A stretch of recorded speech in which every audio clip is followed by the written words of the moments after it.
பற்றி பேசுகிற போது நாம் தான் உற்சாகப்பட வேண்டும், நாம் தான் உச்சி முகர்ந்து தமிழ்நாட்டு முதல்வரை கொண்டாடியாக வேண்டும்.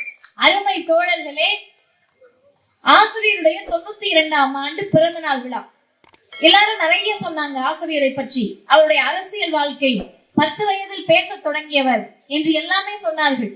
ஆனால் ஆசிரியருக்கு இருக்கக்கூடிய ஒரு தனி சிறப்பு என்ன அப்படின்னு கேட்டீங்கன்னா, தந்தை பெரியார் மறைந்தார் டிசம்பர் 24, நாளை மறுநாள் ஐயாவுடைய நினைவு நாள். அருமை பொதுமக்களே, தோழர்களே, பெரியார் மறைந்த 50 ஆண்டுகள் நிறைவடைகிறது. பெரியார் இறந்த உடனே அப்படி ஒரு சந்தோஷம். அப்பா, இந்த பெருசு போயிடுச்சு, இனிமே பார்ப்பனர்களை கேள்வி கேட்க ஆள் இல்ல, ஆதிக்கவாதிகளை கேள்வி கேட்பதற்கு நாதி இல்லை, நம்முடைய கொட்டத்தை அடக்குவதற்கு இனிமேல் ஆள் கிடையாது, நாம் ஜாதிய திமிரோடு திரியலாம், பெண்களை அடிமைப்படுத்தலாம், மூட நம்பிக்கையை தலைவிரித்து ஆட விடலாம் என்று கொண்டாடி மகிழ்ந்தார்கள் பார்ப்பனர்கள். இன்னொரு பக்கம் தமிழர்கள் அழுதார்கள். ஐயாவுக்கு பிறகு எங்களுக்கு ஏது நாதி என்று தமிழர்கள் அழுதார்கள்.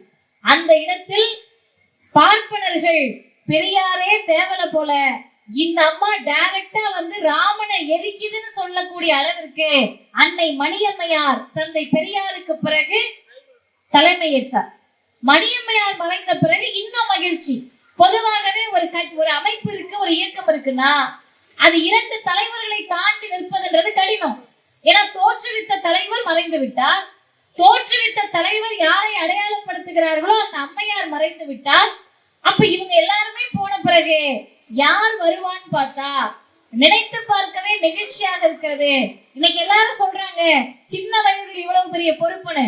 ஆனா உண்மையிலேயே சின்ன வயதில் பெரிய பொறுப்புக்கு வந்தது யார் என்று சொன்னால் 23 வயதில் ஒரு 100 ஆண்டு கால இருந்த இயக்கத்திற்கு, இந்திய துணை கண்டத்திலேயே சட்டத்தை எரித்த ஒரு இயக்கத்திற்கு, இந்திய துணை கண்டத்திலேயே ஜாதியை ஒழிப்பதற்கு தோற்றுவிக்கப்பட்ட ஒரு இயக்கத்தின் பொதுச் செயலாளராக 23 வயதில் மாறியவர் தமிழர் தலைவர் ஆசிரியர் வீரமணி அவர்களை தவிர யாரும் கிடையாது.